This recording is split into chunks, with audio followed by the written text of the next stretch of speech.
Ahoy everyone, it is Jeff, aka God the Scummer. It's been a little while. I did come on for a little bit the other night. I've got to say though, I got rid of the stream I did because I wasn't very happy with it, so I privated it. I just wasn't very happy with it. But I'm sort of back now. I'm doing something a little bit different today. I'm going to be reacting to a channel called Atun-Shei Films, and one of his videos in this series he's got called Checkmate Lincolnites. So this is like US Civil War stuff, I've watched a couple of these, but I haven't watched this particular one yet. But they're quite good. The link to the one that I'm going to be reacting to is in the description. It's well worth a look. Now, first of all, full disclosure, I am not a historian in any way, shape, or form. I am at very best I can't even really sort of say I'm a competent amateur. I just have a bit of interest in this particular bit of history. That's all.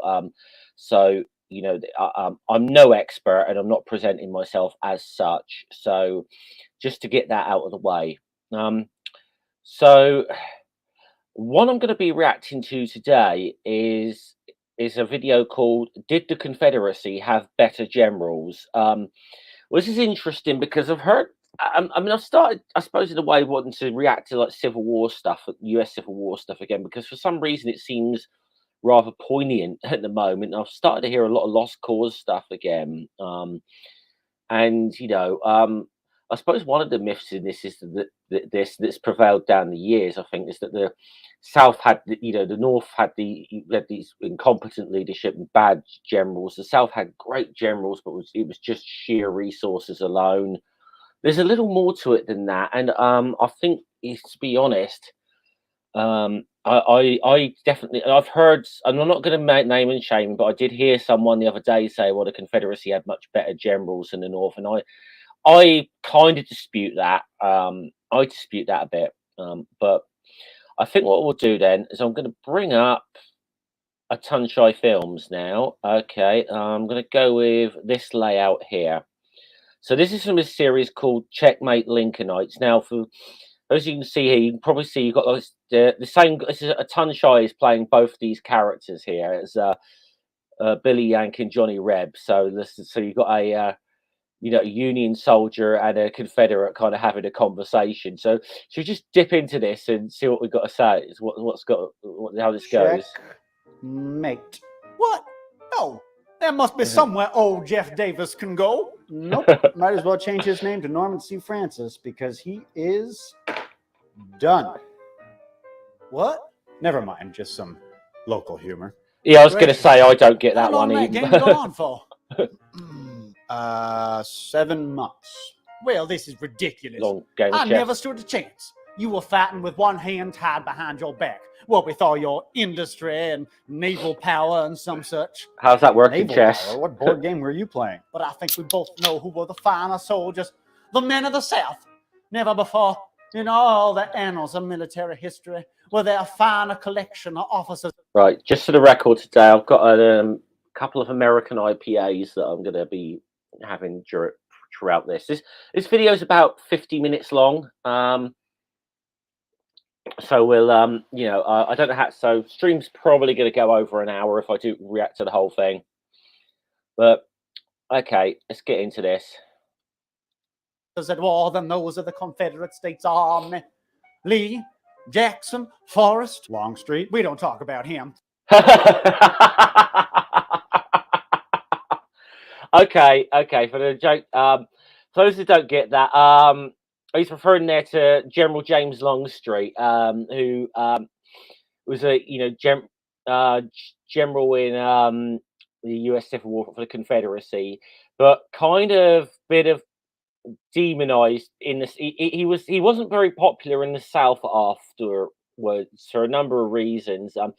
He probably most noticeably was very critical of Lee at Gettysburg, and he was kind of Longstreet was kind of made the scapegoat for Gettysburg for a long, long time actually. But the thing is, as well, is that after the war, he actually joined the Republican Party, and and sort of kind of got in, got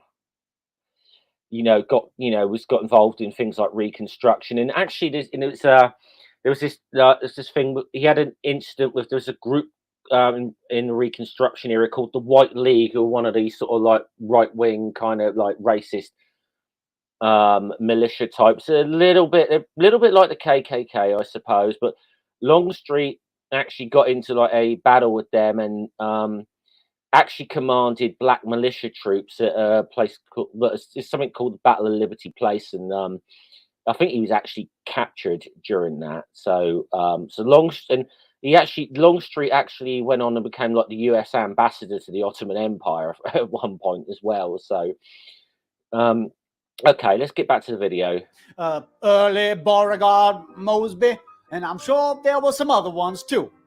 Oh, the names of these men ring down through the generations as men of action, great masters of the art of war. If they were so good, I like that. Why didn't they win? Checkmate, Davis Sights. I'm sorry, Billy, but it simply does not have quite the same ring to it as Checkmate Lincolnites. I'm gonna let the Confederate character have that one. It doesn't have the same ring at all. The program where we obliterate the righteous cause myth, a disgusting Yankee lie which dares to suggest that the sultry, balmy, beautiful South seceded from the Union over the issue of slavery. Could you imagine? Okay. Tonight we shall prove once and for all. Right, I'm going to get this out of the way right now. I don't know how much it'll go into this in the video, because I think this isn't the sort of subject. The states' rights thing, bollocks, absolute bollocks. I said I'm not a historian, but I think even any, hey Chris, good to see you, mate. I need if you're just stopping in for a couple of minutes. Let's just address this whole thing about it was over states' rights. I invite anyone to go and look at any of the secession documents and proclamations from the southern states, and just see how high slavery is up on their agenda. Okay, that's all I'm going to say about it. So to say it was just, this whole thing that it wasn't over slavery, just bollocks. Of the uncontested martial superiority of the Confederate soldier upon the field of battle. That's right, folks. The best generals were Southern. The Yankees won for a couple of reasons. They had more money and manpower. Okay, can I just explain something that's going on here? That he uses the Confederate character here, and who reads out sort of, should we say, sometimes dissenting comments and sometimes out and out troll comments from, should we say, people who sort of are defenders of the South or defenders of the lost cause kind of myth. And, he gets the Confederate character to read these out. It's quite funny the way he does this, actually. It's a good way of responding. It's a creative way of responding to like hate comments, really, I think. I'll give Atun-Shei that. Given time, any fool can win a war of attrition. That was part of it, sure, but don't you think you're overstating the case? Nope, no, sir. No, sir. We were doomed from the start, and we only held on for as long as we did because our brave boys fought like wildcats. In battle, one of us was worth 10 of your effete urban Yankees and your immigrant hordes. Not to mention... Well, that's also for stating the case of it. I mean, look, you know, all fairness, yeah, you know, I mean, soldiers on both sides fought bloody hard, and you know, I can't necessarily take that away from like people who fought for the Confederacy. That they fought, a lot of them fought really bloody hard.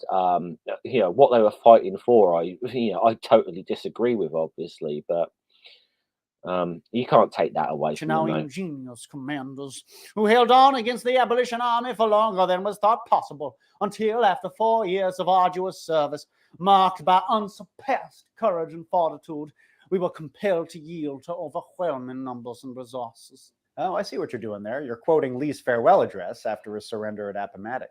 You know, I thought I recognized those words. Okay, yeah, okay. Because with the very verbiage of that address, Lee abrogates his own personal responsibility for defeat. It was all just overwhelming numbers and resources. No other reason. Certainly not Confederate mismanagement or the competency and skill of the United States Army. I mean, no. That would be crazy. Well, now I think you've really lost it. The North's industrial capacity was massive. See this photograph? This is the shipyard of one William Webb in the East River in Manhattan. This ironclad under construction is state-of-the-art, over 300 feet long, more than a match for any Confederate warship then in use. However, this behemoth would never face the Confederate Navy, for it was commissioned by the Italian Navy and would see service in the Battle of Lissa against Austria-Hungary in 1866. Yep. I will say that, you know, I mean, it was last week, I think, was the anniversary of Battle of Hampton Roads, the first sort of clash of ironclads between the CSS Virginia and the USS Monitor. But there was a big, like, iron sailing warship called the CSS Alabama that was built in the UK. Actually, was crewed by British sailors. I should just mention, actually, I don't think I mentioned this. I used to do US Civil War battle reenactments long time ago. I was a Yankee. I couldn't. It was a lot of fun. But one of the few times I actually did sort of play a Confederate is we did got invited to do some little event on the HMS Warrior, which is this iron warship in Portsmouth Dockyard, and which is very sort of similar sort of ship to the CSS Alabama. It's like the closest thing to the Alabama that's around today. So it wasn't like we did a battle on there. Right? We weren't really allowed to do that, but we got to do like this kind of sort of event where we kind of took it over for a day. But we had, unfortunately, I had to put on the grey that day. But you know, hey ho. See, the North's industrial capacity was so humongous that it could not only more than provide for its own military, but for the militaries of other nations as well. It's actually a really interesting tidbit. But, you know, God isn't always on the side of the biggest battalions. History is full of wars where the side with the lower population and fewer resources won. True. The Haitian Revolution, the Vietnam War, the Winter War, the list goes on. Hell, I think you guys had a better chance of beating us in the Civil War than we had of beating the British in the Revolutionary War. And once or twice, he almost did. Yes.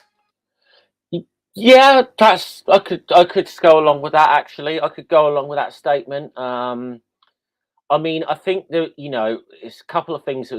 I do think after a certain while, it was going to become difficult to get international recognition, especially after the Emancipation Proclamation went out. I don't think Britain or France or any of the European powers were too. I didn't want to be too closely associated with the slavery or so on. So I think when that went out, it became a little bit more difficult. Even if some of these European powers did want to sort of recognise and support the Confederacy, it became very politically difficult for them to do that after that. If only Jackson had survived his grievous wound at Chancellorsville and went on to carry the day on July 1st at Culp's Hill. If only the Yankees had not found General Order 191 during the Maryland campaign, then old Moss Robert would have whooped Little Mac for sure. If only the British had joined us in the fight, and a great army of red and gray went marching all the way to Washington. If only Sherman would have spontaneously combusted at the Battle of Chattanooga, then Atlanta never would have fallen. If only we could have cloned Jeb Stuart so he could be in both the Western and the Eastern theaters at the same time. That would have shown the Federals a thing or two. I might hold off because maybe we'll get on to Jeb Stuart in a bit. But I think a guy, good cavalry commander, a little reputation. I feel a little overblown. If only Judah P. Benjamin had unleashed the power of the Ark of the Covenant, melting the faces off of all those Yankee scoundrels. I'd like to formally apologize for what you just said about Judah P. Benjamin. The world, we surely would have won the war then. Circling back, history has shown that a large industrial capacity doesn't always correlate with a nation's ability or willingness to make war.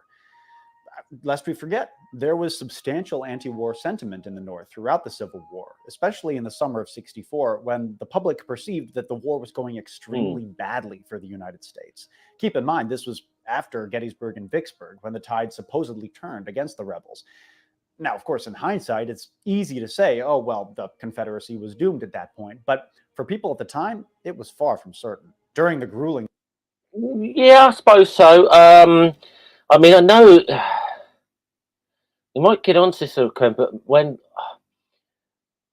I believe in it's because this Lincoln obviously stood for re-election during the war, and actually, funny enough, his opponent in that was George McClellan, who was a general that he sacked. And I think if we get onto McClellan, he probably does fit the sort of stereotype of an incompetent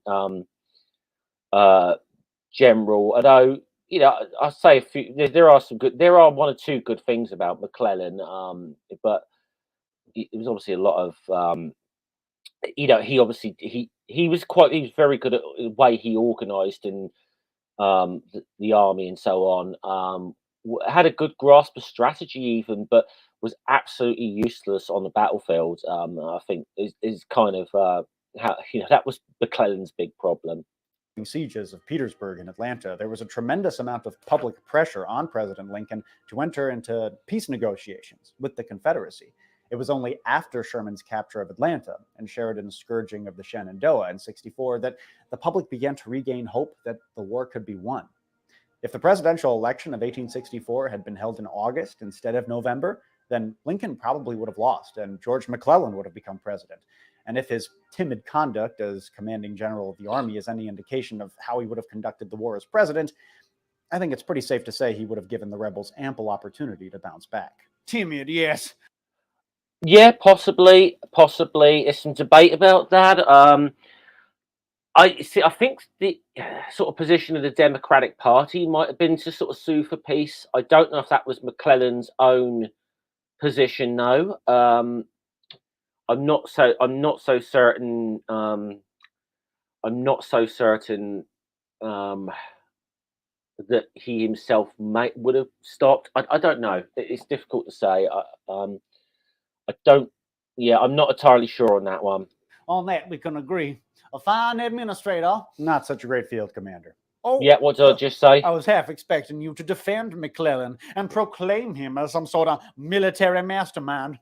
But not even you would stoop so low. How's that humble pie taste, Billy? It's a little dry. Well, you conceded a point, so I shall graciously return the favor. Perhaps I did exaggerate the role of industry in federal victory. However, if industry didn't do it, then the Yankee tendency toward tyranny certainly did. In the 20s and 30s, historian Frank L. Owsley argued that the Confederacy I've never heard this. died of states' rights. Our commitment to freedom was too great that our states could not coordinate. Yeah, I think I said I covered this a minute ago. The lost cause states' rights thing, absolute rubbish. Under a strong central power, and it hamstrung our war effort. What are your thoughts? Owsley's full of shit. First off, his entire premise is a fiction. I mean, sure, Davis clashed with governors over stuff like troop allocations for local defense, but these were outlying events, the importance of which he greatly exaggerated.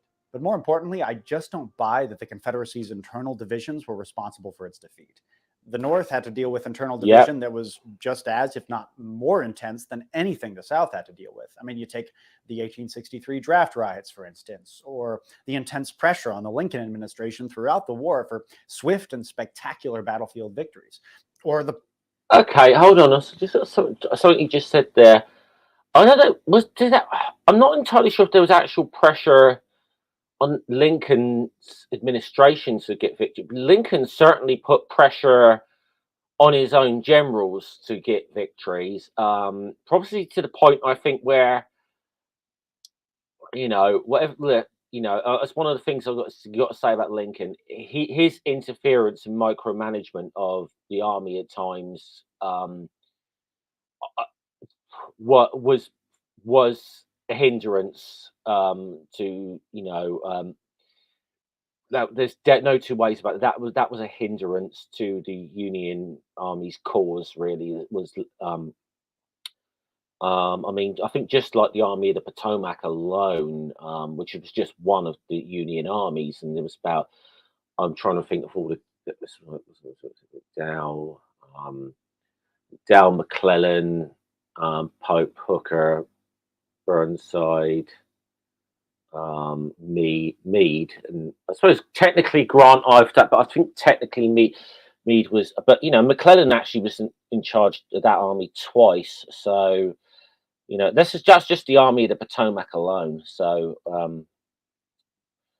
the way Lincoln was quite often removing generals, and political polarization that followed the Emancipation Proclamation. Talk about hamstringing the war effort. No, any way you slice it, the Confederacy lost the Civil War on the field of battle. The Lincoln administration outmaneuvered them politically, and the boys in blue annihilated them militarily.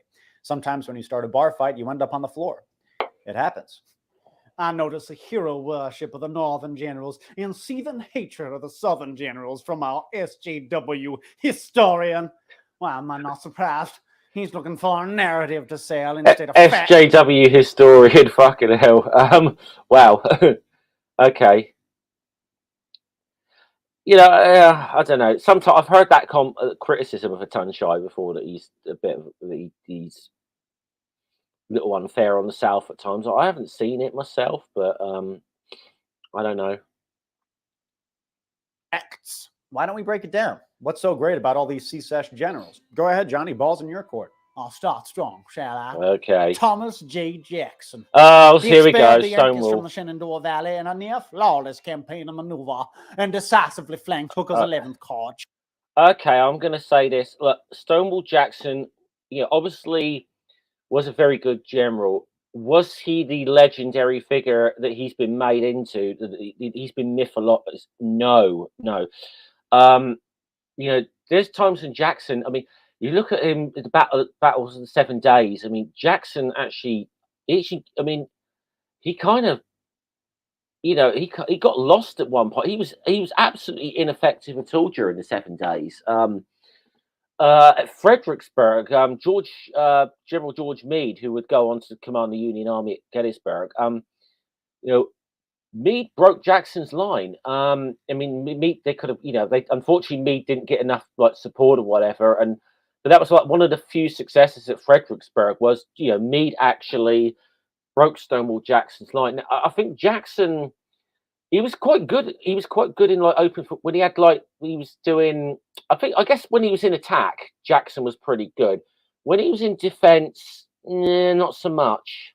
Chancellorsville. He also froze during the 7 days battles when his lack of coordination with Lee and Longstreet caused horrifying numbers of unnecessary Confederate casualties. Yeah. Look, I just said that at Fredericksburg. I like Jackson. About 7 days. But I think his death was probably the best thing that could have happened to his reputation. He would have fallen from grace eventually. It was inevitable. I mean, could you imagine him fighting in the defensive grind of the Overland Campaign? Yeah, that's a good point, actually. I think he would have been in trouble there. Hello, Granny. Yeah, just reacting to a video today, U.S. Civil War related. Jackson, in my opinion, I mean, very good. I mean, I'm not saying he was a bad general. He very overblown. His legends. I think maybe because he died, his legends became, made him into more than he actually was. The grueling trench warfare of Petersburg. His brilliance as an aggressive general was unmatched, but in many ways, he was kind of a one-trick pony. And I think a compelling argument could be made that Jackson's offensive tactics ultimately did more harm than good. Take Chancellorsville, for example. Sure, he won a flashy tactical victory that fills the pants of military. I'm going to just say as well, Chancellorsville was also where he died. For Stonewall Jackson died. For those who don't know, I'm just going to try and going to Google something very quickly. I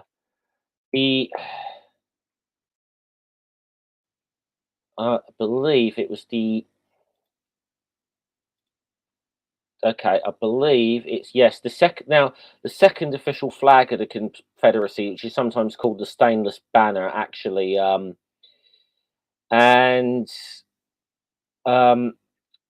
that is also sometimes known as the Stonewall flag, as it was the first time the Confederacy used it was at Jackson's funeral. So, history nerds with buckets of jizz, but what did he actually accomplish in the grand scheme of things?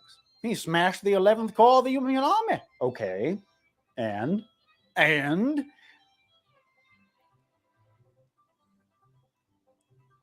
he got a lot of his own troops killed, troops that Lee could not afford to lose. Time and again, throughout the war, rebel generals tried to one-shot Union armies with dramatic Jacksonian offenses. Sure, they might maul a corps and gain a victory, but the Yankees always came back. They never realized that gambling everything on one climactic, decisive, war-winning battle was just a plain bad bet, and it always cost the Rebs more than they gained. Nitpicks, I say. You're finding fault where there is none. Stonewall Jackson was a mighty war chief, whereas the Union High Command, it was a veritable menagerie and nincompoops. Burnside. I love that. Yeah. Oh, this is Burnside. Pope, but I think Burnside's judged a little unfairly, actually. Butler, there, yeah, I'm not Pope, not big fans of. Burnside, he's going to carry. He's somewhat got again. I think a little bit of a victim of Lincoln's micromanagement, a little bit. He's at. By the way, he's also where we get the term sideburn from. So the Banks, Meade. Don't you dare talk shit about George Gordon Meade. Oh, what? I concur with them. Yeah, here, yes. Do not talk shit about George Gordon Meade. Meade was a fucking good general. You'll scurry up to the top of a hill and wait for me to come charging after? Please, don't take much brains to defend high ground with superior numbers. The only reason we did not carry the field at Gettysburg was because of that scallywag Longstreet, dragging his heels instead of launching his crucial offensive in concert with Ewell and Hill's corps. And then, once we retreated, that old snapping turtle Meade did nothing to pursue us, instead allowing us to return to Virginia unmolested. A fact that that's kind of Meade's nickname, actually, the snapping turtle. Yeah, so maybe, you know, a bit different than the Mitch McConnell turtle. We'll say that. Abraham Lincoln to no end, as the tyrant himself said. You fought and beat the enemy at Gettysburg, and of course, to say the least, his loss was as great as yours. Whoa. Okay. Not, as it seemed to me, I'll just say something about this letter here, where Lincoln's having a go at Meade for not pursuing Lee after Gettysburg. He did write this, and then I think he opted not to actually send it to me. So I don't think it actually got sent to Meade in the end. Pursue him, but a flood in the river detained him, till by slow degrees you were again upon him.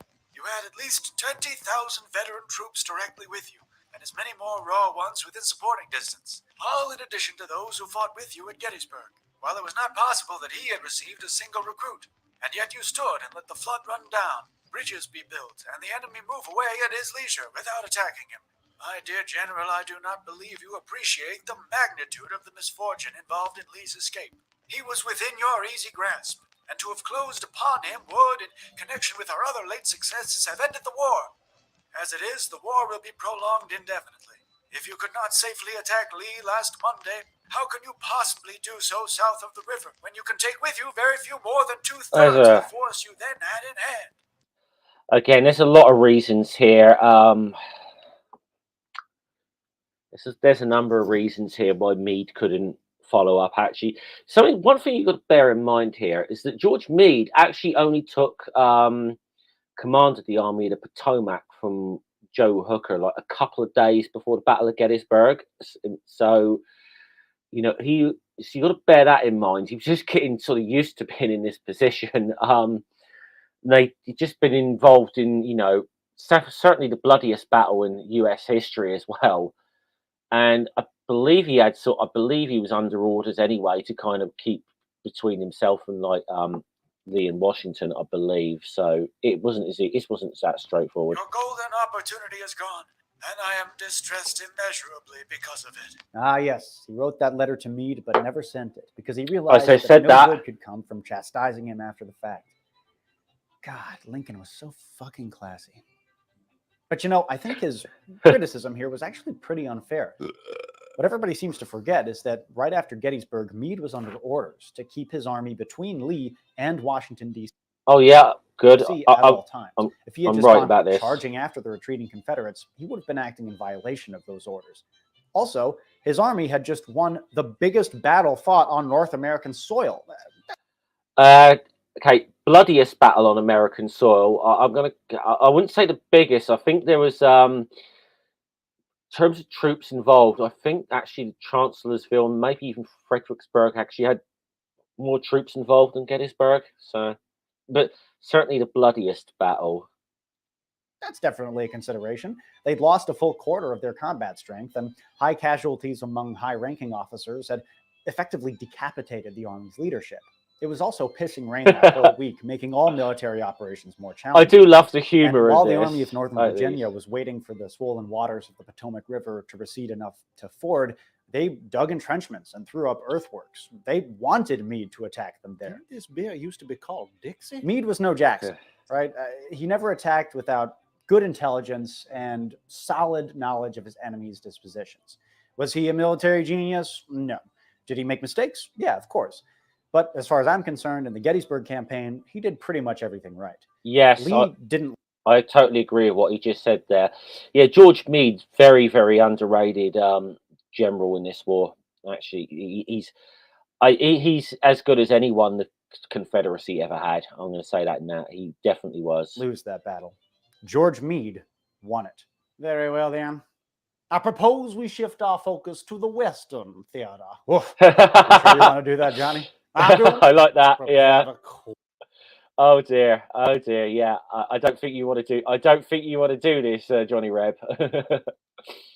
Okay, let's see where he's going to go here. Wake in your boots, Billy Yank, and allow me to present the most daring cavalry commander of the war.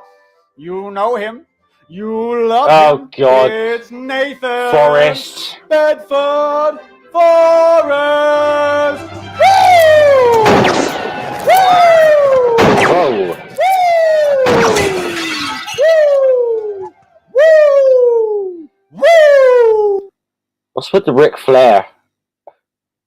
What's with the Ric Flair impression? Woo! Nathan Bedford Forrest, right? Trader, clan leader, repentant clan leader. Oh, well, that's okay then. The South's greatest cavalry officer was indeed appointed first leader of the KKK. He tried his best to keep it an honorable organization. Well, Robert. Okay. This is what he's reading out here is a comment here. Yeah, the KKK was never an honorable organization. So whoever wrote that, fuck you. Lee had been offered the job first, but feeling that it would violate his parole and feeling that a younger man was needed, suggested Forrest. The Klan was never an honorable organization. Thank you. It was founded explicitly to terrorize black people and deprive them of their rights as American citizens. Now, Forrest worked hard to keep his association with the Klan secret, but it's... I promise I haven't seen this before. That's about the third or fourth time I've said something and then he said it a couple of minutes later, but no. Not all that hard to piece everything together. In 1871, he was actually called to testify before Congress as part of an investigation into the Klan's terroristic activities. I don't remember this. Here's what he had to say when Vermont Congressman Luke P. Poland asked him point blank if he was part of the Invisible Empire. Are you a member of the Ku Klux, General? I'm not, but I am in sympathy and will cooperate with them. I know they are charged with many crimes that they are not guilty of. What do you think of Negro suffrage? Okay. Well, just going to stop. I just saw that. Listen, apologies there for, should we say, some of the very archaic racist language being used in some of these compass, but just bear in mind that it's because they're using texts and documents of the time. Okay, that these are sort of things that were being said, but I didn't know that was coming up. So apologies. And if it comes up again, I apologise. To it under any and all circumstances, and in our convention urged our party not to commit themselves at all upon the subject. If the Negroes vote to enfranchise us, I do not think I would favor their disfranchisement. We will stand by those who help us, and I want you to understand distinctly that I am not an enemy to the Negro.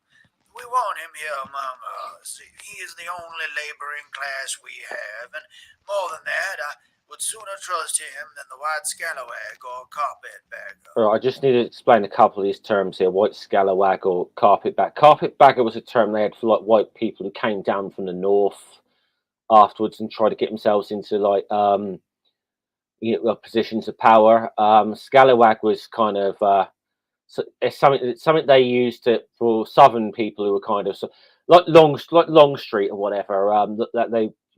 That's kind of what they would call someone like Longstreet was a scalawag. So when I entered the army, I took 47 Negroes into the army with me, and 45 of them were surrendered with me. I said to them at the start, this fight is against slavery. bullshit. If we lose it, you will be made free. If we whip the fight, you stay with me and be good boys, I will set you free. In either case, you will be free.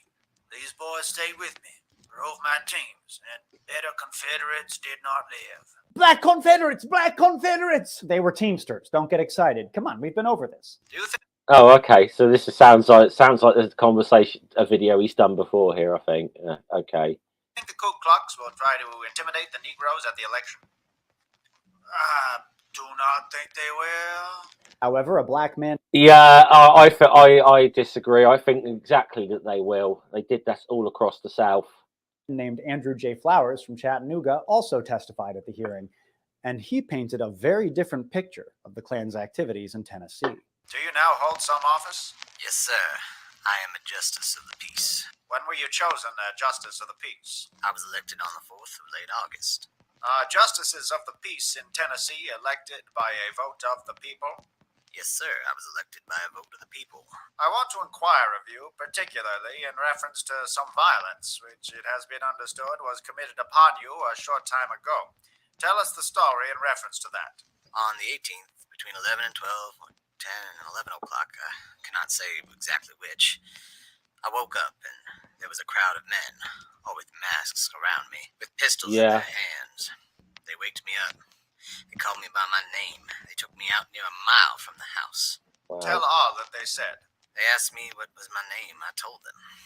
And some of them said, "Oh yes, you are the man we are looking for," and so forth. One of them told me they were going to kill me. He had a pistol in his hand. After they got me outdoors, the captain of the I'm organization, hearing it. called him By the way, Captain, I'm hearing told this me for that the he was first going time. with me. Said he would give me 25 lashes. That I had Wow. the impudence to run against a white man for office and beat him. That they were not going to allow it. That it was an organization organized by them to stop Negroes holding office. And if they did not get out of office by being told or notified or whipped, they were going to kill them. They took me up about a mile. There's your truth. There's the truth about the Klan, though. Okay, like I said, both Atun-Shei and myself said, it was never an honourable organisation. I think most of the people who watch my channel would be smart enough to know that anyway. But From the house. They hit me as many as 25 times. Did they take you into a woods or a swamp? They took me through the woods into an old field, down near a swamp. I had never been there before. They took off my coat and whipped me with hickories 7 or 8 feet long. They said they were going to give me 25 lashes, and I guess they gave it to me. They told me that if I would promise to resign my office when I went to Chattanooga next morning, they would turn me loose. And I very readily promised it. They required you to promise to resign your office. Yes, sir. okay, Flowers went on to describe how the Klan was using intimidation and violence to keep black men from voting, along with many other acts. I am just going to say something here, though, that I feel like this video's gone off at a bit of a tangent here. And listen, obviously, it's not going to make a defence of Nathan Bedford Forrest or the Klan, but this isn't really addressing his record as a general in the Civil War. So I don't know. I feel like this video is taking a little bit of a detour off of the actual topic. So acts of domestic terrorism that Nathan Bedford Forrest not only aided and abetted, but more than likely orchestrated. Oh, you are dastardly Billy Yankin besmirching General Forrest. So you know as well as I that in 1875 he gave a speech to a black civics organization in Memphis in which he said, We have but one flag, one country. Let us stand together. We may differ in color, but not in sentiment. Many things have been said about me which are wrong, and which white and black persons here who stood by me through the war can contradict. Go to work, be industrious, live honestly, and act truly. oh fuck. And when you are oppressed, I'll come to your relief. The speech went over stupendously, and as the crowd erupted in acclamation, one African-American woman gave the old general a bouquet of roses and a peck on the cheek. Yeah, he said that toward the end of Reconstruction, after the Klan's goal of reestablishing the antebellum social order had been accomplished. Southern Democrats were back in power at that point, and Forrest could afford to be magnanimous. I think his message here, though presented in a very nice and friendly way, was work hard, stay in your lane, and we won't have a problem. Now, I'll grant you this, man. It is all. Yeah, that's kind of the way I read that as well. Work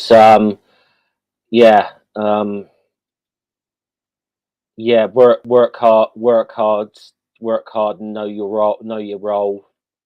Be quiet. We'll get along just fine. That's exactly the way I read that as well.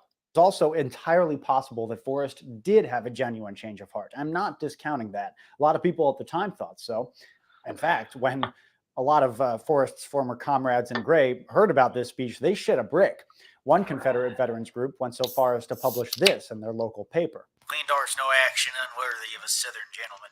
I speak of the address delivered before a black and tan audience by General Nathan Bedford Forrest. With what a glow of enthusiasm and thrill of pride have I not perused the campaigns of General Forrest's cavalry, their heroic deeds, their sufferings, and their successes under the leadership of one whom I always considered, in my poor judgment, second only to our immortal Hampton. And now, to mar all the luster attached to his name, his brain is turned by the civilities of a mulatto wench who presented him with a bouquet of roses. What can his object be? Ah, General Forrest. Well, Billy, Yeah. I won't lie to you. That's really quite vile. Yeah, even the Reb has to admit it. That's pretty nasty. Can we go back to talking about military history now? Yeah, yes, can we actually? Because I do feel like it's not that it wasn't important to, but like I said, this is about who had the better generals here. Look, Nathan Bedford Forrest is a piece of shit, but I don't think, that's regardless of his, I'd sooner look at his record. I mean, and there's some things that perhaps his military record you could look at actually, but found it to be much more comfortable and safe. One more point. Listen, Forrest is unbelievably overhyped, but he was a competent general. He was also a mass murdering terrorist piece of shit and should be remembered as such. In my opinion, just about every positive mention of his generalship should be accompanied by extreme moral condemnation and acknowledgement of the U.S. colored troops he massacred without order at Fort Pillow. But can't we celebrate his military achievements? Okay. Oh yeah, I forgot about that Fort Pillow, of course. I will say that was pretty much a general order that went out though, about black soldiers that they were either to be killed or put back into slavery. There was they weren't taken as prisoners of war. Now, not necessarily every Confederate officer abided by that edict, but some did, and obviously Forrest was one of them. So achievements without glorifying his less savory attributes. Yeah, and we could also celebrate Osama bin Laden's dexterous use of Expedia.com, but that'd be pretty fucking weird, wouldn't it? You know what I think? I think you're compensating for something. Y'all didn't have a daring. I was going to say, okay. So, I mean, I was basically saying his point is, I think it's probably difficult to kind of separate just Forrest's, ability as a military general without, without being able to, divorce that from his, the kind of person he was. I get where he's coming from. But I don't know that I necessarily agree. And I'm not. That's not a defense of Forrest at all. A lot of these scumbags and back, And brilliant cavalry command on your side during the war, so you're just. Oh, hold on. What's he saying there about cavalry commanders?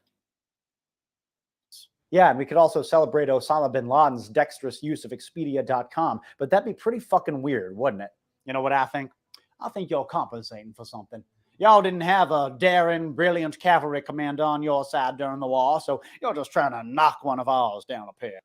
I don't know, Sheridan. I'll even say Custer. During the Civil War. I mean, I know he's more famous for what was his stuff during the Sioux War and so on. But yeah, Custer in the Civil War. I mean, he was pretty good as a cavalry commander. I'll see your Nathan Bedford Forrest and raise you Colonel Benjamin H. Grierson, who of course, Grierson. Clever cavalry raid down the length of Mississippi during the Vicksburg campaign. Though the initial purpose of the raid was to cut the railroad east of Jackson, Mississippi, Grierson went above and beyond the call of duty, going from LaGrange, Tennessee to Baton Rouge, Louisiana, wreaking havoc all the while. Grierson and his troopers broke up 2 other railroads, destroyed weapons and commissary stores, burned storehouses, disabled trains, and freed slaves. All in all, they inflicted millions of dollars worth of property damage on Mississippi and permanently crippled that state's military usefulness for the rest of the war. They also diverted substantial numbers of Confederate cavalry that were badly needed in the defense of Vicksburg itself. But possibly most impressive of all, Grierson accomplished all of this at the cost of 3 men killed and 7 wounded. Contrast that with Forrest's raids. Sure, they were flashy and daring, but did they make a huge difference to the outcome of those campaigns? I wouldn't say so. And to my mind, I think you guys only had one strategically minded general who thought of things in terms of the big picture Johnston, rather than individual maneuvers and battles. Johnston. And he was, of course, Joseph E. Johnston. I called it Joseph Johnston. Yeah. Strategically, one of the better, and I said there is a difference between like strategy and tactics. Like for overall big picture strategy. I mean, no one for that in the Civil War, as far as general is concerned, nobody touches Grant for that. Fighting it's that difference between fighting a battle and thinking of a strategy for the whole war. When it comes to that, I don't think there's anyone South had anyone on Grant's level, but I think Johnston was one of their better ones. I think he was the only senior Confederate general who understood that when you're fighting with limited manpower, you need to pick your battles literally very, very carefully. Most other rebel generals thought of war in terms of attacking or defending. I do believe Johnston, I think he did. Jefferson Davis didn't like him for some reason. I can't quite remember what the source of the animosity was there, but he wasn't. Jefferson Davis didn't like him. I do know that. Dots on a map. They were very geographic in the way they went about it. But Johnston understood that when you're outnumbered and outgunned, stubbornly holding on to bits of dirt can often be counterproductive. Yeah. Maneuver, even strategic retreat, can be much more beneficial in the long run. There is no way to fight with honor. Yeah, that's what Jefferson... Yeah, and I'm going to say this to the Americans, that, hey, this is kind of what you did to us a lot during the War of Independence, guys like Nathaniel Greene, and even Washington to some extent, he's absolutely right in what he's saying there. He's completely right. Davis often said, which is exactly why Johnston hated him so much and privately talked all sorts of shit about Jackson and Lee. Whereas, it must be said, our side was full of So keenly the feeling was strategic mutual military then minds. between. Look no further than George Henry Thomas, the Virginian Unionist. Like Meade, he was Sounds like the feeling was mutual between Davis and Johnston then. Okay. deliberate, never imperiled the lives of his men unnecessarily. But unlike Meade, he was creative. He was adaptable. He could always shift his strategy in the case. Yeah, Meade. I mean, like I said, yeah, Meade was a bit cautious. I mean, like I said, I was still sing George Meade's praises. He was really, really good. He was one of the best generals of that war. But yeah, not any, not any like for real dynamism or Brit in that respect, but just very good at what he did, though. Chaotic and ever-changing circumstances of warfare. George Thomas, and it is strange. I Thomas. really haven't heard much about this faithless Virginian. Yeah. Oh, he's on to Thomas. Yeah. Oh, George. Did I miss this? George. Yeah, George Henry Thomas, the Rock of Chickamauga. Yeah. This is kind of how he. His defense at the Battle of Chickamauga, which I mean, which technically was a Union defeat, but he saved it from being an absolute rout. And the general who was actually in charge, Rosecrans, who was actually a pretty decent general in his own right, but he's Rosecrans is always going to be sort of Chickamauga is always going to be a bit of a stain on Rosecrans' legacy, really, for him, and he's sort of like that. He was good at times, and he was not so good at other times, but Chickamauga, I think, was kind of a stain on his record that he's not going to historically recover from, I don't think. But well, that's because he was modest to a fault. In fact, he probably wouldn't want me to even mention him in this video, because he never wrote a memoir, and he even destroyed his wartime correspondences because he couldn't stand the idea of future generations picking over the events of his life. He also faced a lot of discrimination from his northern superiors because of his southern origins, and he was often overlooked for promotions and acclamations. Typical. I'm with you there. And ever since, General Thomas has been kind of forgotten about by historians, despite the fact that he was a huge badass. In a skirmish before the First Battle of Bull Run, he actually went toe-to-toe with Stonewall Jackson and kicked his fucking ass at the disastrous Battle of Chickamauga when William Rosecrans, the Union Army commander, fled the Rosecrans, not Rosencrans. field. Sorry. Thomas remained behind, fighting on alone with his men against the whole Reb army, badly outnumbered and outflanked. And this holding action single-handedly saved the Army of the Cumberland from complete destruction. And 2 months later, United States forces would get their revenge at the Battle of Missionary Ridge, where Thomas and William Tecumseh Sherman orchestrated a frontal attack on the Confederate center that shattered their lines. And those lines, might I add, were entrenched on high ground. And then, in December 1864, Thomas faced off against John Bell Hood, who sucks, by the way, in the Battle of Nashville. And okay, Confederate General John Bell Hood sucks. No, not necessarily. He was quite a good sort of divisional commander. Wasn't necessarily as good when he was promoted to actually command in an army. And I do think he actually was quite. He had some pretty fucking rotten luck, actually, because he lost an arm due to his arm at the Battle of Gettysburg. And then like a couple of months later, I think it was at Chickamauga, he actually lost the use of his leg. And I kind of don't think Hood was quite the same after that anyway. But I wouldn't say Hood totally sucks, no. But he wasn't very good as an actual, like commander. Actually a commander in chief of an army. If he was commanding a division, he was good. He was as good as sort of a number 2 or number 3 in charge or something. Yeah, Hood was good. Now was good there, but not so good when he had to be like the top man. destroyed his army. That's not hyperbole. He literally destroyed it. The Army of the Tennessee was laid low. Its ruin smote upon the mountainside. There would be no more large-scale fighting west of the Appalachians for the remainder of the war. George Thomas never lost a movement or a battle, and may very well have been the best general on either side in the entire conflict. That's debatable, but certainly, yeah, George Henry Thomas. He's I say it's debatable, but I can see how a case could be made that he was the best general of the U.S. Civil War. I can see how that case can be made, um, and I wouldn't. I wouldn't. I guess I wouldn't. I wouldn't have I wouldn't have any like major arguments for anyone who made that case. I mean, I don't know. I'd necessarily think Thomas was the best, but you know, it's a fair case to be made. Lord Almighty, what else this fella do? Cure cancer?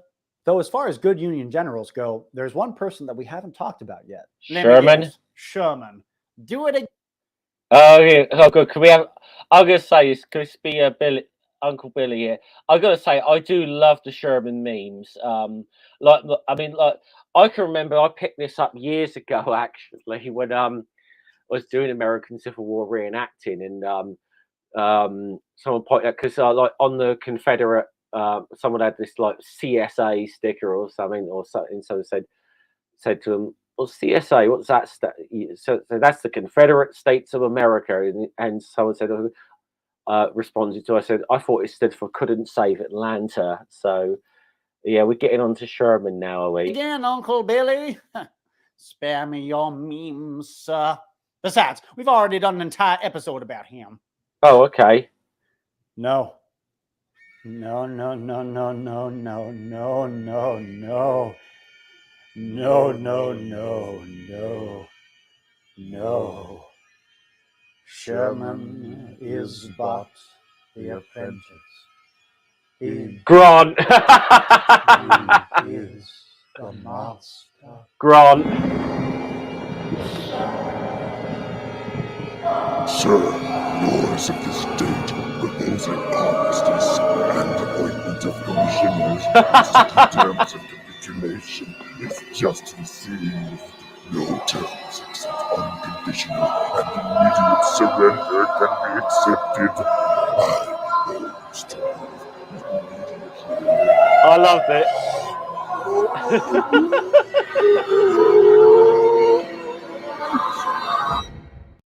Okay, that was funny. That was funny. Just to say, okay. So we're about to talk about Ulysses S. Grant here. Now, this is obviously from famous line from his capture of Fort Donaldson here, and it's this letter he sent there, sir. Yours are this date of our armistice and commissions to settle the terms of capitulation is received. No terms except unconditional and immediate surrender can be accepted. I propose to move immediately upon your works. It was basically they offered him, the Confederates offered him terms of surrender. He's like, no, you surrender unconditionally. I'm coming in, and of course, because his initials were like U.S. Ulysses S. Grant. The U.S. sort of become name in the press as unconditional surrender Grant. He was a big I think this kind of the Fort Donaldson thing was kind of the thing that made Grant well known. A bit of this. Okay, let's let it go on. We're talking about Grant here. Johnny. Hey! Are you all right? We were talking. You just started screaming. Are you all right? Yes, I'm fine. Just a minor hallucination. Do you hallucinate often? No? Anyway, about Ulysses S. Grant, I mean, he was just a beast. I mean, that's the man who saved the Union. Oh, so now Grant wasn't a drunk and didn't run up a horrific casualty rate amongst his troops. Forget the lost cause. All currently revisionist history has done to canonize the North and demonize the South. Well, that depends on what you mean by a drunk. I mean, okay. He definitely abused alcohol, but whether he was a occasional bench drinker or or a full-fledged alcoholic, I mean, that's kind of hard to determine. Cheers. Yeah, I think possibly a bit more of a binge drinker, but I've also sort of read stories that Grant couldn't actually hold his liquor that well. Actually, yeah, he could be quite drunk off of a couple of glasses or something. So, but I did hear. I think he was a bit more of a binge drinker or something. He drank when he was bored during the war. So if he was bored and didn't have a lot to do, I think he tended to drink. Cheers.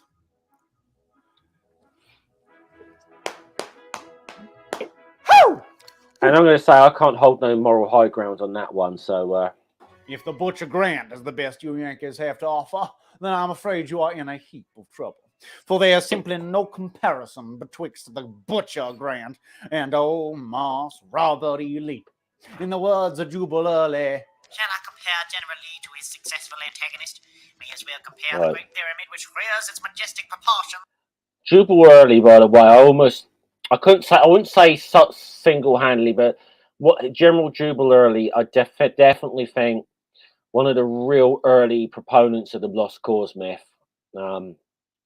Some might even say the person who started it. I don't know if I'd go that far, but definitely one of the early proponents of definitely trying to put the narrative out there, shall we say.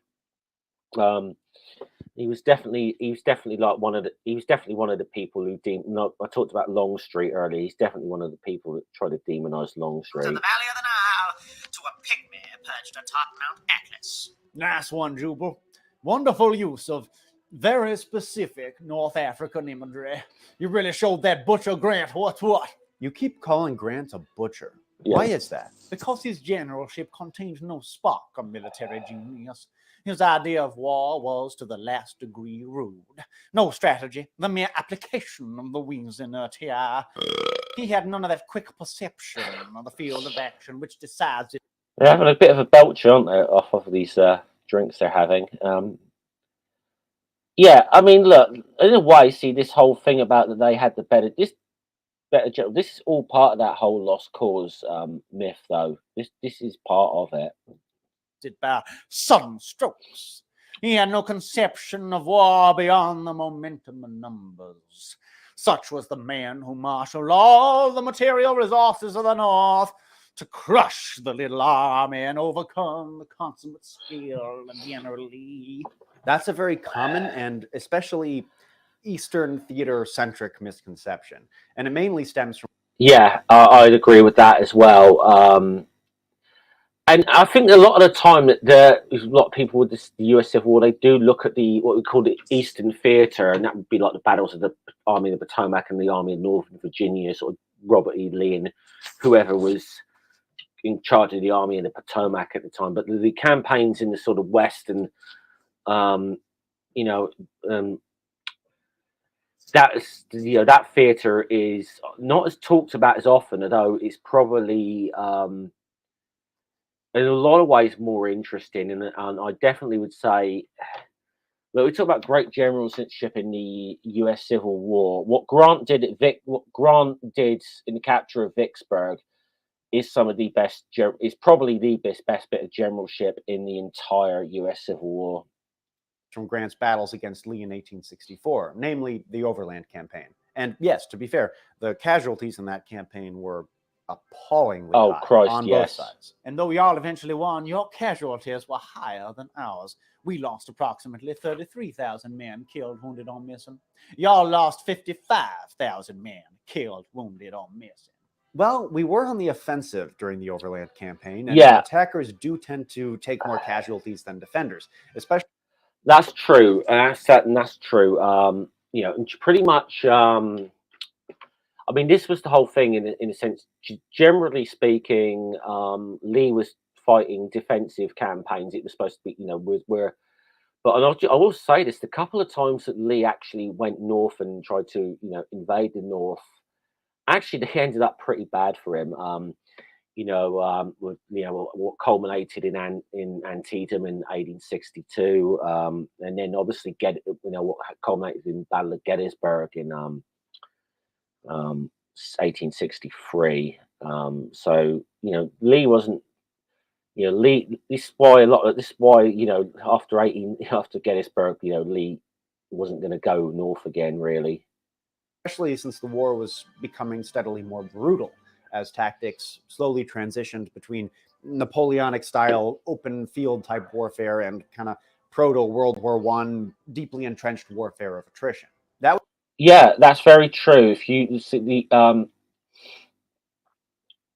the early battles, you know, the war started to change really throughout the American Civil War. I mean, you could say the siege of Petersburg was a dress rehearsal for World War One in a lot of ways. You know, whereas you see a lot of the early battles there, very much steeped in the sort of Napoleonic, and you got to know that technology is changing quite fast during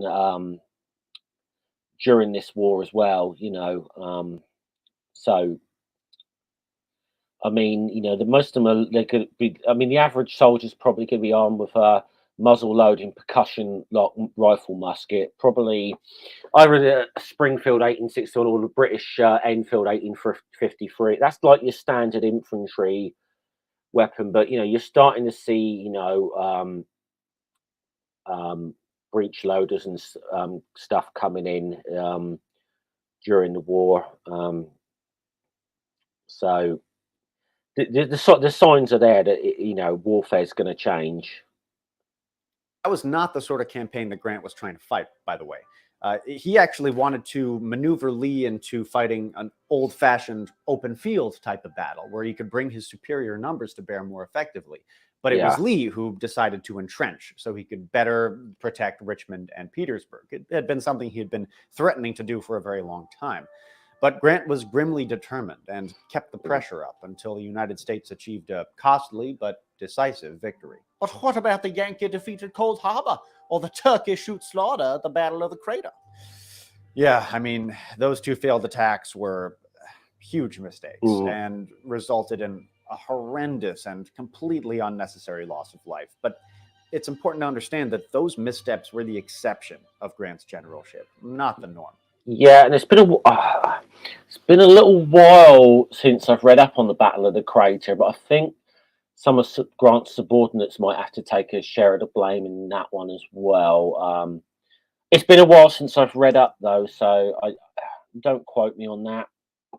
I'd have to. That's something I'm gonna have to go and read about the Battle of the Crater again. But you see, Grant had a truly national view of the conflict. Absolutely. Now, there's no way to say this without coming across. Yeah, I said this earlier. Grant was, you know, looking. Grant had a sort of very much a grand strategy because when he was put in charge of all Union forces, not just, you know, one arm, he was put in charge of all. You know, he had and it sounds just like strange to say this now, but there possibly wasn't a coordinated strategy with the East and Western theaters with all the various armies until this point in the war, and certainly the Confederacy, I don't think ever had that. So that was where I think Grant really excelled in having like a grand strategy. Across at least a little bit cold-blooded, but it's a tragic fact. The carnage of the Overland Campaign was necessary to bring the war to a timely conclusion, which Grant did after less than a year in overall command of the United States. Yeah, I think this is the thing, and you've got to say this. No, remember the whole myth, but the whole narrative is, well, the Union had more resources, more men, more troops. That's why they won. Well, here's the thing. That's all. You know, you can also say that's true, but then you've got a general in Grant who actually bothers to sort of use that advantage in a way where something other people didn't, like McClellan, for example. If anyone's ever seen the film Gettysburg, there's a line that Martin Sheen, who plays Robert E. Lee, says in that about you know, to be a good soldier, you got to love the army. To be a good commander, you got to be willing to order the death of the thing you loved, and and I think kind of that was McClellan's problem in a way. He wasn't willing to order. He wasn't. He kind of cared almost. he cared so much for his men, but that inadvertently ended up getting a lot of them killed. You know, especially at Antietam and so on. So forces. Contrast that with his predecessors in the East, like McClellan or Burnside, who racked up significantly higher casualties than Grant did, yeah, with significantly less to show for it. Grant and Lincoln had a very specific exactly. strategy in Yes. Virginia at the end of the war: to grab Lee by the neck and to squeeze and to keep squeezing, never giving him a moment's repose, never allowing him for a second to even think about going on the offensive. Mr. President, if we are to draw I'm trying to think though. At Siege of Pete, is it Peter? I think is it Petersburg? I forget, but I'm pretty sure that there was a Confederate force that did escape and try and go north. Was it led by Beauregard? Oh, I can't remember. It's been too long since I've read up. Honestly, um, may have been Beauregard, it may have been early. I can't remember honestly. Um, and like I said, listen, I'm not a historian or anything, and I will say some of my knowledge is a bit rusty. I think. troops from the field, it will prove difficult to suppress the rebellion in the disloyal states. My withdrawal now from the James River would ensure the defeat of Sherman. General Grant, I have seen your dispatch expressing your unwillingness to break your hold where you are. Neither am I willing. Hold on with a bulldog grip and chew and choke as much as possible. Yeah, because I mean, obviously, look, Sherman's marching through like Georgia, and it's probably on his march. You know, he's taken Atlanta and he marched to the sea, and then he comes up into the south.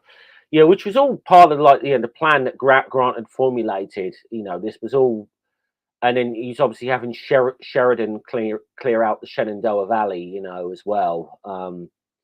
So, like I said, this was all part of a grand strategy to essentially just choke the Confederacy, and ultimately it worked. And as battered as Grant's army was, Lee's had suffered far worse, losing a full half of its combat strength in the overland campaign alone. And while the United States could always augment its forces with fresh troops, the Confederate States were running out of options. As Grant himself reflected, the rebels have now in their ranks their last man. The little boys and old men are guarding prisoners, guarding railroad bridges, and forming a good number of their garrisons for entrenched positions. A man lost by them cannot be replaced. They have robbed the cradle and the grave equally to get their present force. Besides what they lose in frequent battles and skirmishes, they are now losing from desertions and other causes at least one regiment per day. Sounds an awful lot like what I was just saying about overwhelming us with numbers. Lee wasn't overwhelmed. He was outgeneraled. The Union had learned from experience that superior numbers and resources don't win wars on their own. So what they needed was a general who could effectively utilize those numbers and resources, which is exactly. Exactly. Grant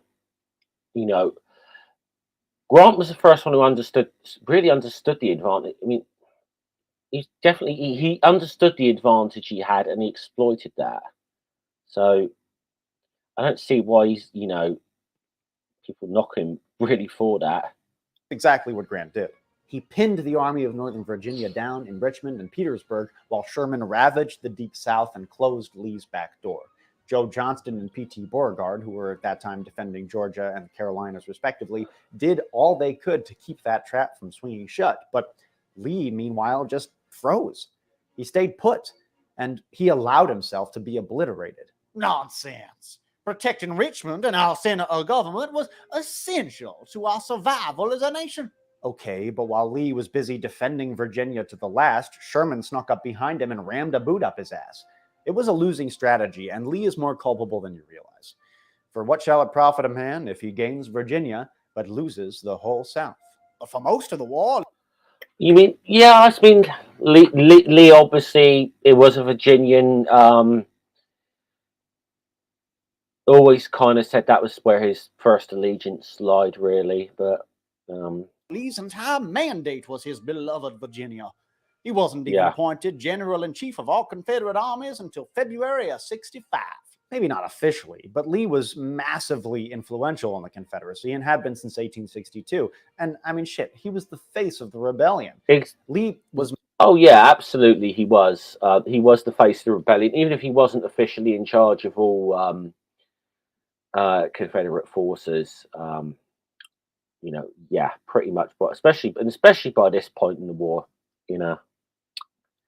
myopic about defending his home state. And multiple times, when key positions in the Western theater were under dire threat, he flat out refused to send any of his troops to help. In mid-1863, when Grant was tightening the noose around Vicksburg and the rebel army ensconced there, Confederate Secretary of War James Seddon urged Lee to send George Pickett's division west. Lee responded, I thought he sent Longstreet west at some point. I'm trying to remember when that was. I'm sure he did. With a refusal, of course, and it was full of excuses, some reasonable, others bizarre. The adoption of your proposition is hazardous, and it becomes a question between Virginia and the Mississippi. The distance and uncertainty of the employment of the troops are unfavorable.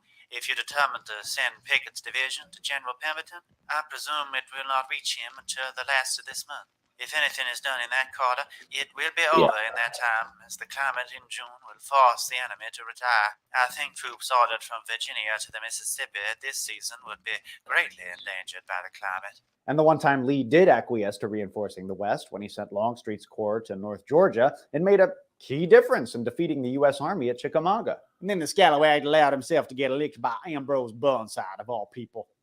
Pathetic. Okay. In any event, Lee was right. He was handily outnumbered, and he hadn't a man to spare. Well, then, why did he always get them killed at such an astounding... I just was thinking about something he said earlier about like Lee being a bit myopic about defending Virginia. I mean, I will say, in fairness, though, I think the Union were very myopic about capturing Richmond as well. I mean, that had been the whole. I mean, that was essentially the whole point of the existence of the Army of the Potomac, in a way, was the capture of Richmond. So I don't necessarily know that's an entirely fair criticism of Lee. Astounding rate. If anybody deserves to be called a butcher, it's Bobby Lee. Moss Robert? No. He loved us. He never threw our lives away needlessly. Except he totally did. Oh, yes, he did. All the time. Nope. That's your boy Grant you're thinking of. He didn't care a whit about his men. He just threw waves of conscripted children to their deaths. Let's crunch some numbers. Lee's greatest victory was the Battle of Chancellorsville. His army was about 60,000 strong and suffered nearly 13,000 casualties, a net loss of 22%. His opponent, Joe Hooker, had an army 133,000 strong and suffered about 17,000 casualties, a net loss of 12%. The victory, though tactically brilliant, gained no ground for the Confederacy, reaped no major strategic benefit, and resulted in the death of Stonewall Jackson, one of Lee's best. It's what you could call a Pyrrhic victory, really. Chancellorsville, in a lot of respects. Generals. Grant's greatest victory was the Siege of Vicksburg. His army was 45,000 strong and suffered 3,000 casualties, a net loss of 7%. His opponent, John Pemberton, had an army about 40,000 strong and suffered 7,000 casualties, dead, wounded, or missing, as well as a staggering 33,000. Right, just to clearly say something here about the Confederate John C. Pemberton, not to be confused with the Coca-Cola Pemberton, who I do believe that I'm just going to check this, but I do believe he got the Coca-Cola. Pemberton might have been at Vic. It was John Smith Pemberton who invented Coca-Cola, but sometimes people, he was in the Confederate Army, the Coca-Cola Pemberton, but he quite often gets mixed up with this Confederate general at Vicksburg. I did hear that the Coca-Cola Pemberton may have been at Vicksburg though, but I don't know if I can actually.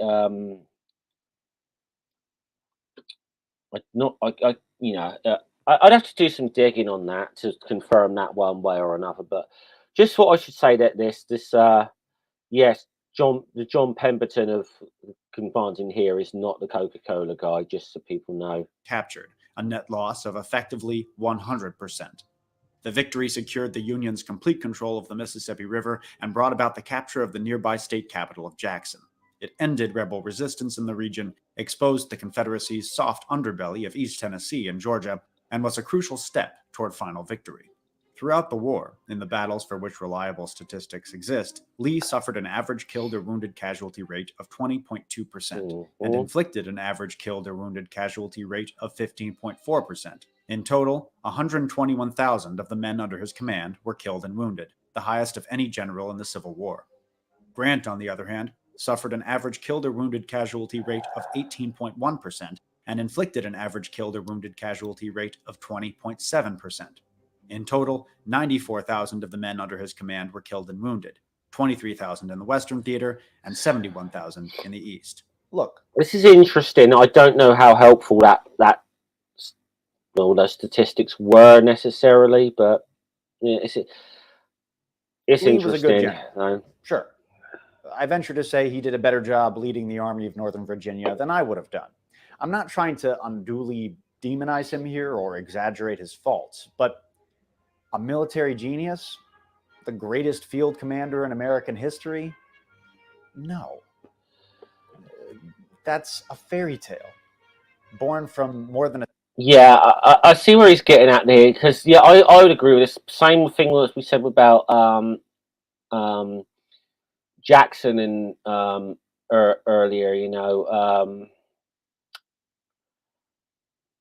probably the two Southern generals have been romanced. That there's this romantic myth about them is Lee and Jackson, and they're definitely overblown and to what you know. Their reputations are overblown. It's not to say they weren't good, but they weren't like the great military leaders they've been made out to be. A century of creepy pseudo-religious deification. In many ways, the comparison between Grant and Lee tells us all we need to know about why the war went the way it did. Lee led with the power of personality. He thought that war should be grand, sweeping, and heroic. He loved dramatic charges and clever tactical sleights of hand. He considered logistics to be an annoyance rather than an opportunity, which is why Confederate military history is full of flashy daring-do, but pretty short on substantial operational success. Grant, fair enough. Stubbornness and pragmatism. War was not a game to him. There was nothing poetic about it. Like his buddy Sherman, he believed that to wage war meant to bring it to a favorable conclusion as quickly as possible. And to achieve victory, he used every tool available to him. Deception, diversion, maneuver, relentless attack, and dogged defense, and never lost sight of the big picture. Yeah, exactly. See, like I said, I think you can make a case for Grant being the best general of the war. You can also make a good case for George Henry Thomas, I think. I generally tend to think Grant. Battles didn't really matter that much in of themselves. They were just stepping stones toward the distant goal of ultimate victory. And that's why, for the most part, the Confederacy did not have better generals. You were obsessing over tactics while we were planning strategies. You thought small. Yeah, that's fair enough. Big. That's why we won. Look at you. Smugly conducting military campaigns 150 years after the fact from the comfort of your armchair. Where's the arms? This chair doesn't have arms. Generalship aside, Lee was by far the better man. Look no further than how Grant and Lee treated their slaves. Okay. And said he not raise his sword to free any.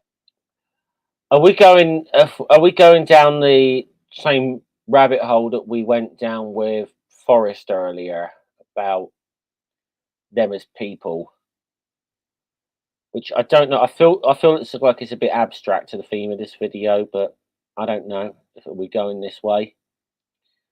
I will say that if we are going to judge them as human beings as well, I think Grant's going to win on that score as well. Lee, on the other hand, freed his. He acquired them in marriage and treated them justly. That's maybe like a quarter true. In the mid-1850s, Grant did manage about 30 enslaved people at his father-in-law's farm. By all accounts, he was a terrible slave driver because he was too. Yeah, I believe he was gifted some by his father-in-law because he married. I believe he married a Southern woman. I believe slave, someone from a slave-holding family. Gentle with them. A woke slave driver is still a slave driver. I couldn't agree more. And Yeah, James was no. briefly a slave No arguments to be on that one. holder himself. He owned a man named William Jones for about a year before freeing him in March of 1859. Yes, Grant was a slave owner, and General Lee was, of course, an abolitionist. No. He called slave. No, again, this is bollocks. This is bollocks, and I think I know the quote that's coming up here about slavery being a moral evil. But there's more to there's a lot more to that's a cherry pick quote out of something. So I got a feeling I know what's coming here. Slavery a moral and political evil. I have a quote. In this enlightened age, there are few who believe, but what we'll acknowledge, that slavery as an institution. I called it. There's more to it. I'll let Atun-Shei maybe explain, because I'm going to say there's in this very same communication, Lee says some other stuff which kind of clarifies his actual position. Is a moral and political evil in any country. Yeah, and in that same letter, he also says the systematic and progressive efforts at abolition. Exactly. I'll let this continue. To interfere with and change the domestic institutions of the South are truthfully and faithfully expressed. The consequences of their plans and purposes are also clearly set forth, and they must also be aware that their object is both unlawful and entirely foreign to them, and can only be accomplished by them through the agency of a civil and servile war. The blacks are immeasurably better off here than in Africa, morally, socially, and physically. The painful discipline they are undergoing is necessary for their instruction as a race. How long their subjugation may be necessary is known and ordered by her wise and merciful providence. If Lee believed slavery was an evil, he thought it was a necessary one. Yes, exactly. I couldn't have put that better myself. Actions speak louder than words, right? Hiring records show that Lee personally owned people until at least 1852, and frequently sold or traded them away at his own convenience, even though that meant breaking up their families. Evidence from his personal letters shows that when Lee did free his slaves, he didn't do it out of the kindness of his heart, but rather because he hated supervising them and didn't want them around. When he briefly managed his wife's slaves at their house in Arlington, he was a notoriously cruel slave master and drove his... And that's where the U.S. National Cemetery is now, by the way. It's the is it Arlington, Virginia.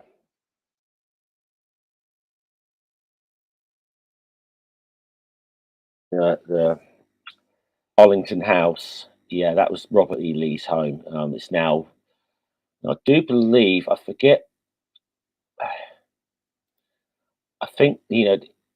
the Arlington was chosen as a set for the cemetery. I think as an actual slap in the face, a direct slap in the face to Robert E. Lee whilst he was still alive. But that's again, don't quote me on that though. I'm like I said, I haven't read up in a long time. I think I got that little bit of information from the Ken Burns series, but that's like 30 years old now, and there's some things we found out about that well, there's one or two inaccuracies there. So, okay. People hard. As late as July 1860, he considered buying even more slaves and rented out slaves as personal servants throughout the entire Civil War. Well, it's not. I'm not done. Politically, Lee consistently supported pro-slavery policies, and after the war upheld laws specifically designed to restrict the rights of freedmen. He also frequently expressed racist views, which were certainly very much in keeping with his time, but are still a far cry from our popular image of the kindly General Lee. During his time in Mexico, he found the people of that country... Yeah, and in fairness, you can find a lot of the Union generals as well, some pretty racist stuff as well.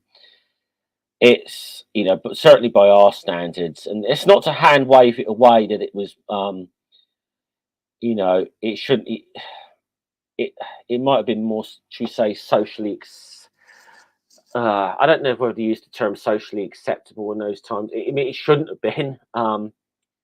It was. They were the times though, and it doesn't excuse it or make it okay. But I just want to say you probably find quite racist attitudes on both sides here. Weak, primitive in their habits and tastes. He referred to Native Americans as hideous, uninteresting. And the only... I'm sure it's going to get brought up in a minute about Grant, because there was, I do believe there was an anti-Semitism row with Grant. I believe this will get brought up. If they're going down this route, I can see this. That there was a big anti-Semitism row with Ulysses S. Grant, which I know he seemed to go out of his way to try and make amends for later, but I don't know. I mean, you got a bit. We'll get to. I don't know. I'm assuming he'll. I'll get into it in more detail if he doesn't go here, but I'm sure he will. people he seemed to have any affection for at all were, predictably, Though climate, government, and circumstance have produced changes in the character of people, yet in all essential qualities they resemble the races from which they are sprung.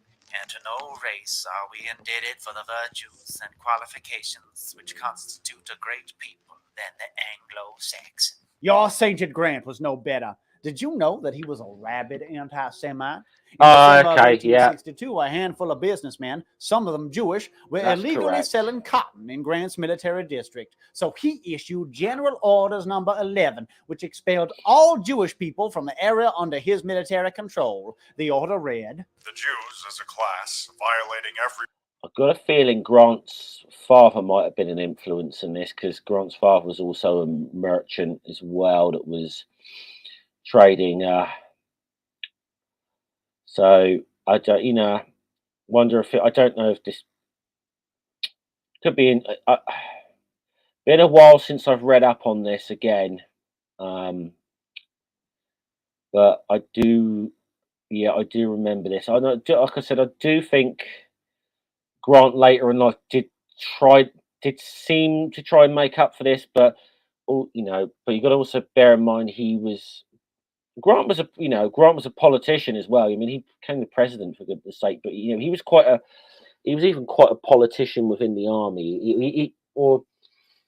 He understood who to be like. He definitely understood the importance of like being friends, or getting in the good graces of somebody like Henry Halleck, for example. So Grant was pretty smart in that respect. Regulation of trade established by the Treasury Department and also department orders are hereby expelled from the department. Yeah, and the verbiage of the order reflects old European stereotypes about Jews too. So a super bad look, and you will not find any argument from me. Unsurprisingly, or perhaps surprisingly, the order was met with general public outrage. Lincoln was horrified and immediately rescinded Grant's edict. And though the general insisted that it was all a big misunderstanding, the controversy would haunt him for the rest of his life. Especially during his presidential run, he issued multiple public apologies. Was he sincere? Who is to say? I mean, he was a politician after all. Johnny, here's what I think it really comes down to as far as how we choose to remember these men.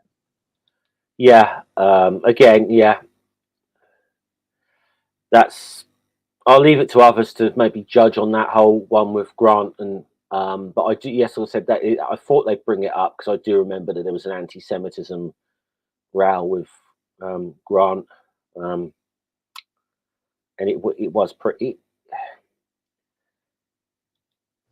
Here's what I think. Are you ready? Spit it out. Here's what I think. Ulysses S. Grant was instrumental in bringing about the end of slavery in this country.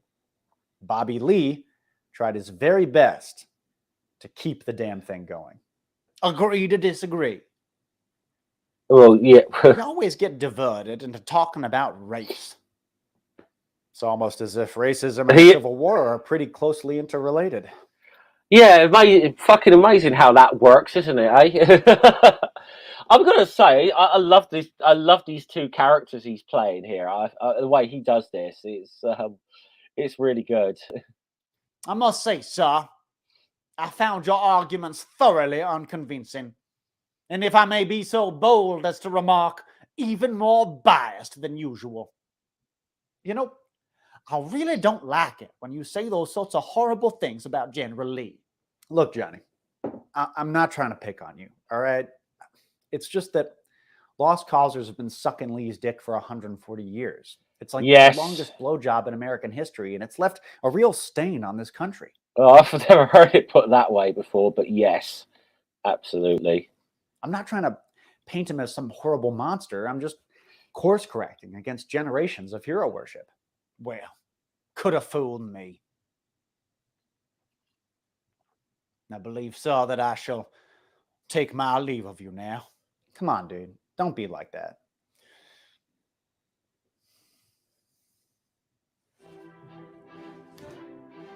See you in hell, Billy Yank. See you in hell, Johnny Reb. Okay, little thing about that line. That line comes from the movie Gettysburg. Just gonna say something. That what he's doing there. That salutes. That was the salute at the time. Not this. Okay. Something I learned from my reenactors days. A lot of that stuff. That sort of thing came later, but it was like that during the Civil War.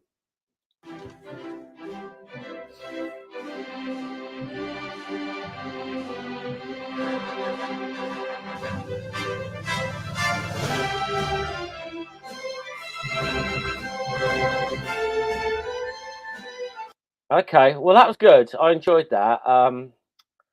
Hope you enjoyed me reacting to that. Actually, I don't know who's else. I see Granny's been in the chat. Megan Nuts, Tina's been in the chat. I enjoyed that. Please go and check out his channel. Actually, so I put a link to that video, but yeah, go and check out Atun-Shei's channel. Actually, I think I'm gonna call it a day. I didn't realize how long I'd be coming on. Actually, I think maybe if I do any more reactions to like anything of that length, I might split it into 2 parts or something. Okie doke. This has been Jeff, aka Godless Scummer. All right, see you later. Salute.